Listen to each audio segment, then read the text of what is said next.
Bismillahirrahmanirrahim. Assalamualaikum warahmatullahi wabarakatuh.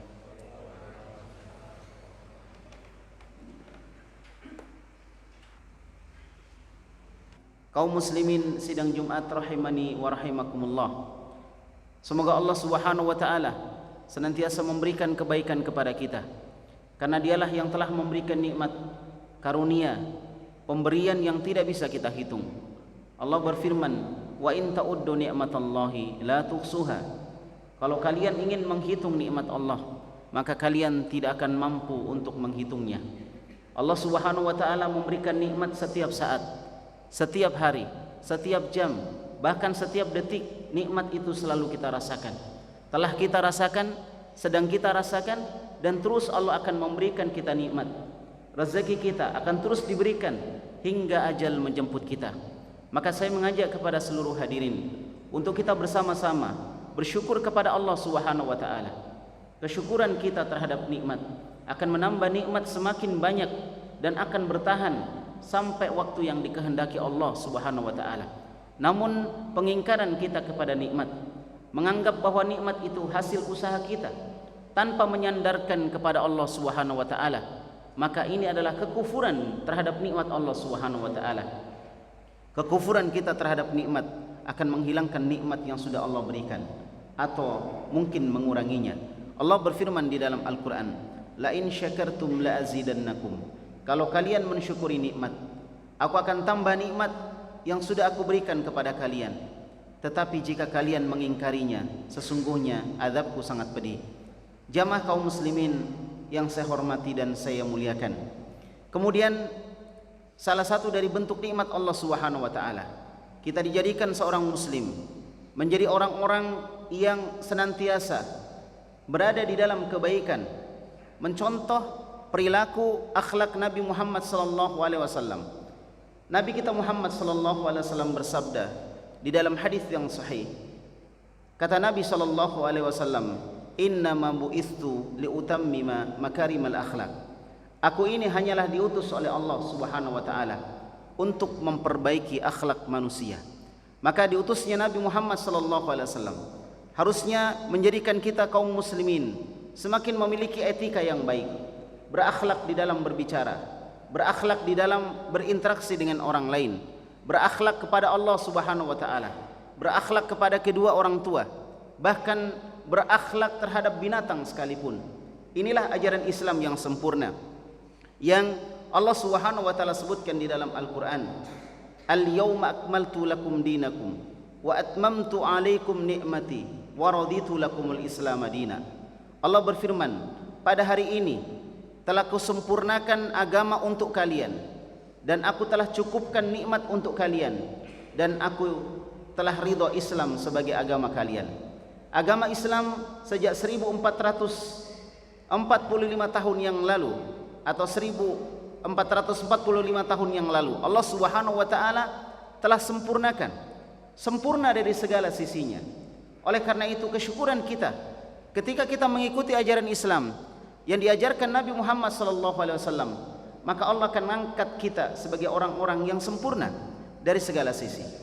Oleh karena itu jamaah kaum muslimin yang saya hormati, Allah Subhanahu wa taala berfirman, memerintahkan kita semua untuk mengikuti akhlak perilaku Nabi kita Muhammad sallallahu alaihi wasallam.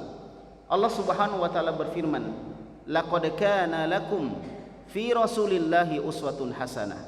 Sungguh ada pada diri Rasulullah sallallahu alaihi wasallam contoh yang baik untuk kalian. Setiap yang ada pada Nabi contoh yang baik untuk kita contoh.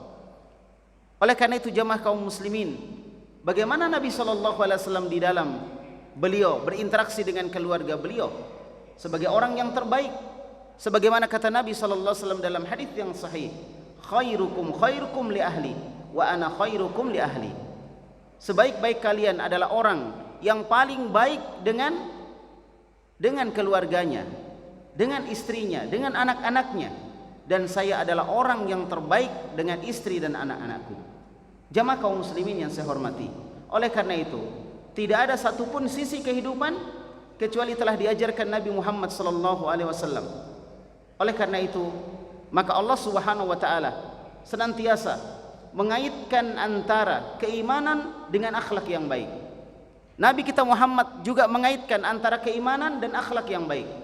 Akhlak yang mulia muncul dari keimanan yang baik, dan keimanan yang baik akan memunculkan akhlak yang mulia. Allah Subhanahu wa taala berfirman di dalam Al-Qur'an, "Wa qadha rabbuka alla ta'budu illa iyyah wa bil walidaini ihsana." Rabbmu telah mewajibkan kepada kalian agar kalian tidak beribadah kecuali hanya kepada Allah Subhanahu wa taala. Ini masalah akidah, ini masalah tauhid. Dijadikan sebagai prioritas pertama yang diwajibkan Allah Subhanahu wa taala kepada kita. Kemudian yang kedua, wabil walidaini ihsana, dan berbuat baik kepada kedua orang tua. Ya. Jadi Allah mewajibkan kita untuk beribadah hanya kepada Allah. Kemudian memerintahkan kita untuk berbuat baik kepada kedua orang tua kita. Itu yang kedua. Makanya kata para ulama kita, ini menunjukkan betapa tingginya kedudukan kedua orang tua terhadap seorang anak. Karena dia dijadikan sebagai yang kedua setelah beriman atau beribadah kepada Allah Subhanahu wa taala. Jadi orang yang bagus akidahnya akan bagus akhlaknya, terutama akhlak kepada kedua orang tuanya. Islam mengajarkan kita untuk berbuat baik kepada kedua orang tua kita. Jamaah kaum muslimin yang saya hormati dan saya muliakan, di hari-hari ini kita melihat terlalu banyak anak-anak yang durhaka kepada kedua orang tuanya. Terlalu berani mereka membentak kedua orang tuanya. Padahal Allah Subhanahu wa taala menyebutkan di dalam Al-Qur'an, "Wala taqul lahuma uff." Jangan mengatakan kepada kedua orang tua kalian. Tapi sekarang bukan sekadar orang mengatakan bahkan membentak kedua orang tuanya. Dia merasa lebih hebat dari kedua orang tuanya, sehingga dia remehkan kedua orang tuanya. Padahal tidak ada dia kecuali disebabkan oleh kebaikan kedua orang tuanya. Siapa yang mendidik dia? Siapa yang merawat dia ketika dia masih berada di dalam kandungan ibunya? Jamaah kaum muslimin yang saya hormati dan saya muliakan. Oleh karena itu, akhlak, salah satu akhlak yang mulia yang diajarkan Nabi Muhammad SAW adalah bagaimana seorang berbakti, berbuat baik, menghormati, menghargai kedua orang tuanya. Kita memiliki ilmu dalam masalah akidah, kita punya ilmu dalam masalah fikih, kita punya ilmu dalam masalah Al-Quran. Tetapi ketika kita tidak baik perilaku kita kepada kedua orang tua, maka ini adalah sebuah dosa besar. Sebuah dosa besar. Jamaah kaum muslimin yang saya hormati dan saya muliakan, suatu hari malaikat Jibril datang kepada Nabi Muhammad SAW. Kemudian malaikat ini datang dalam wujudnya sebagai manusia. Ketika itu para sahabat sedang duduk bersama Rasulullah SAW. Lalu malaikat Jibril ini bertanya kepada Nabi tentang Islam, tentang iman, tentang ihsan, kemudian tentang hari kiamat. Dan Nabi mengatakan bahwa dia tidak tahu tentang hari kiamat. Maka malaikat Jibril bertanya tentang tanda-tandanya. Maka salah satu tanda yang disebutkan Nabi, antalidal amatu rabbataha. Ketika ada seorang budak wanita melahirkan tuannya sendiri. Perhatikan, ada budak wanita, dia melahirkan seorang anak dan anaknya menjadi tuan bagi ibunya sendiri. Banyak penafsiran para ulama berkaitan dengan kalimat ini. Ada yang mengatakan akan terjadi banyak perbudakan, yaitu ketika terjadi perang. Kemudian ada sandera yang disandra. Sandera ini akan menjadi budak, dan ketika dia jadi budak, maka dia akan digauli oleh tuannya, dan anaknya akan dinasabkan kepada bapaknya, akhirnya ibunya menjadi budak. Tetapi ada juga penafsiran yang lain dari ulama kita. Di antaranya mereka menyebutkan bahwa ini tanda akan banyaknya terjadi kedurhakaan anak kepada orang tuanya di akhir zaman. Akan banyaknya perbuatan durhaka seorang anak di akhir zaman. Dan hari ini kita melihat betapa banyaknya anak-anak yang durhaka kepada orang tuanya di hari ini. Allah Subhanahu wa taala melarang kita untuk mengatakan ketika orang tua kita sudah tua. Jangan kamu mengatakan wa qul lahuma qaulan karima. Ucapkan kepada kedua orang tuamu qaulan karima, ucapan yang mulia, ucapan yang baik. Tapi lihat anak-anak, sebagian mereka dengan santainya membentak orang tuanya. Seorang yang sudah berhasil, sudah jadi orang yang kaya misalnya, ditelepon oleh orang tuanya, disuruh pulang, malah dia membentak, membantah orang tuanya. Padahal dia kalau dia mau pulang, dia bisa pulang. Subhanallah. Jamaah kaum muslimin yang saya hormati dan saya muliakan, orang tua kita, terutama ibu kita, adalah orang terbaik di dunia ini. Allah Subhanahu wa taala abadikan betapa sulitnya mereka ketika mengandung kita. Perutnya kita jadikan tempat untuk kita hidup ketika kita masih kecil, kita masih janin. Subhanallah. Dan asinya kita minum mengalir ke seluruh darah kita. Oleh karena itu Allah Subhanahu wa taala sebutkan, ya, hamalathu ummuhu wahnan ala wahnin wa fisaluhu fi amain. Ibunya telah mengandung dia dalam keadaan lemah dan semakin lemah. Bertambah bulan semakin lemah, semakin lemah, semakin lemah. Kemudian menyapihnya, menyusuinya selama 2 tahun. Maka Allah berfirman, anishkurli, hendaklah kalian bersyukur kepadaku. Bersyukur kepada Allah yang telah memberikan kita seorang ibu yang luar biasa baiknya kepada kita, memberikan kita seorang bapak yang luar biasa baiknya kepada kita. Ya, bersyukur kepada Allah. Kemudian apa? Wali walidaika, dan bersyukurlah, berterima kasihlah kepada kedua orang tuamu. Setelah bersyukur kepada Allah, disuruh berterima kasih kepada kedua orang tua. Jamaah kaum muslimin sidang Jumat yang saya hormati dan saya muliakan. Suatu hari ada seorang datang kepada Nabi. Disebutkan di dalam kitab Al-Adabul Mufrad karya Al-Imam Al-Bukhari. Datang kepada Nabi, dia minta izin. Ya Rasulullah, saya izin, saya ingin berjihad bersama dengan Anda. Maka Nabi SAW bersabda, ya, apakah kedua orang tuamu masih hidup? Kata orang itu, iya, kedua orang tua saya masih hidup. Maka Nabi bersabda, fafihima fajahid, maka hendaklah engkau berjihad dengan cara berbuat baik kepada kedua orang tuamu. Nabi suruh dia pulang. Kamu gak usah ikut berjihad, kamu pulang, kamu berjihad dengan cara berbuat baik kepada kedua orang tuamu. Subhanallah. Padahal ini mau berjihad, disuruh Nabi pulang. Kemudian Imam Bukhari riwayatkan lagi sebuah riwayat, ya, dari Abdullah bin Amr bin As. Ada seorang datang kepada Nabi Muhammad SAW, ingin membaiat Nabi Muhammad SAW dan berhijrah bersama dengan Nabi Muhammad SAW. Kemudian Nabi bertanya kepada dia, bagaimana keadaan orang tuamu ketika engkau tinggalkan dan engkau katakan engkau akan hijrah? Maka Nabi bersabda, dia dalam keadaan sedang menangis. Siapa yang tega ditinggalkan anak? Siapa yang tidak sedih ditinggalkan seorang anak? Jadi wahai anak-anakku semuanya, kalian tinggal di sini, orang tua kalian di rumah. Kalian pikir mereka dengan santai membiarkan kalian pergi dan berpisah dengan kalian? Jawabannya tidak. Mungkin mereka menangis, mungkin mereka bersedih, tetapi mereka menginginkan kebaikan untuk kalian. Maka mereka rela untuk berpisah dengan kalian walaupun sangat berat. Nah, orang ini subhanallah mengatakan kepada Nabi Muhammad, ya Rasulullah, aku ingin berbaiat kepada kamu, ingin hijrah, tapi orang tua saya tinggalkan dalam kondisi sedang menangis. Maka apa kata Nabi SAW? Irji, kembali kamu. Kata Nabi, irji, kembali kamu. Fa'adhikhuma kama abakaitahuma. Buat orang tuamu tersenyum sebagaimana engkau telah membuat dia menangis.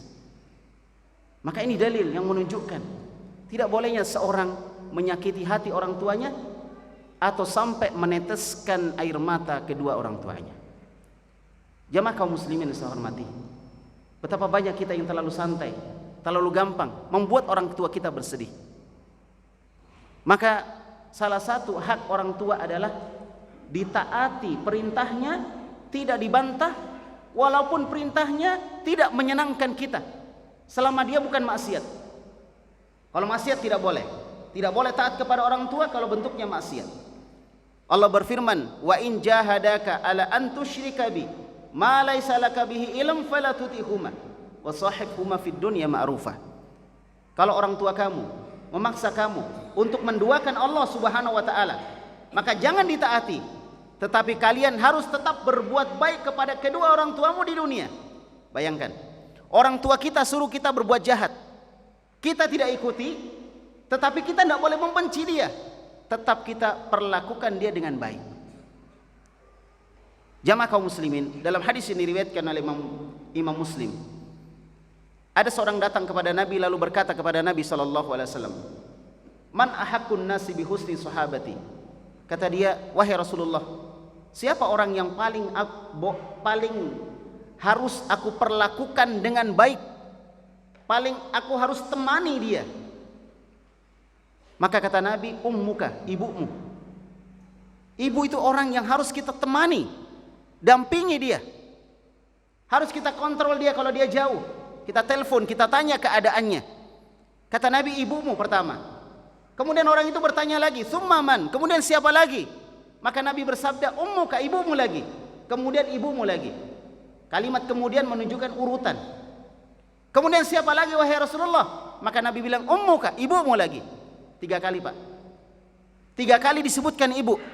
Kemudian orang ini bertanya lagi, "Tsumma man?" Kemudian siapa lagi? Maka Nabi bersabda, "Tsumma abuka," kemudian baru bapakmu. Jamaah kaum muslimin sidang Jumat yang saya hormati dan saya muliakan, ini dalil yang menunjukkan hak seorang ibu 3 perkara. Disebutkan oleh para ulama kita, salah satu sebabnya karena ibu punya 3 hak, di mana hak tersebut dan perbuatan tersebut tidak bisa dilakukan oleh seorang ayah. Pertama, mengandung; kedua, melahirkan; dan ketiga adalah menyusui. Jamaah kaum muslimin saya hormati, semoga tidak ada lagi ibu-ibu yang menangis, ayah yang meneteskan air mata karena anaknya. Semoga tidak ada lagi anak-anak yang selalu membentak, menghardik kedua orang tuanya, merasa dia lebih hebat dari orang tuanya. Semoga tidak ada lagi anak-anak yang tidak peduli menyakiti hati kedua orang tuanya. Maka semoga banyak pondok-pondok pesantren, banyak sekolah-sekolah Islam yang mengutamakan adab akhlak kepada anak-anak dibanding dengan pelajaran yang ada. Karena pelajaran yang ada akan mudah untuk mereka pelajari ketika mereka memiliki akhlak yang baik. Oleh karena itu, ulama terdahulu ketika mereka belajar, mereka mendahulukan mempelajari tentang adab, tentang akhlak, terutama akhlak kita kepada Allah, kepada Rasulullah, dan kepada kedua orang tua kita. Kaum muslimin sidang Jumat rahimani wa rahimakumullah. Di khutbah kedua ini kita cuma ingin menyimpulkan apa yang sudah kita sebutkan sebelumnya.